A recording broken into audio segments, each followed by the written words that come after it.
Hello everyone. ఈరోజు త్రినాథుల స్వామివారి పూజ చేసుకున్నాము. ఇది కార్తీక మాసంలో ఏ ఆదివారం రోజైనా చేసుకోవచ్చు. సాయంత్రం సమయంలో చేసుకోవాలి.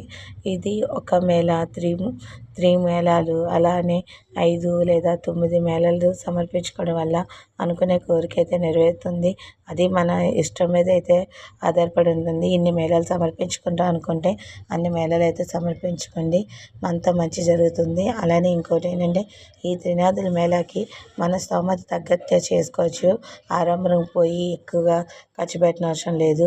దీనికి కావాల్సినవి సామాన్లు కూడా ఆకు, చెక్క, అలానే మనకి మట్టితో ప్రమిదలు, అండ్ ఇంకొకటి ఏంటంటే మెయిన్ గంజాయి, మర్రాకులు, నూనె, ఆకు, చెక్క, పైసలు పెట్టుకొని పూజ అయితే సమర్పించుకోవాలండి. త్రినాథుల స్వామి పూజని బ్రహ్మ విష్ణు మహేశ్వర్లు కూడా అంటారు. జై బ్రహ్మ విష్ణు మహేశ్వర్లకి జై.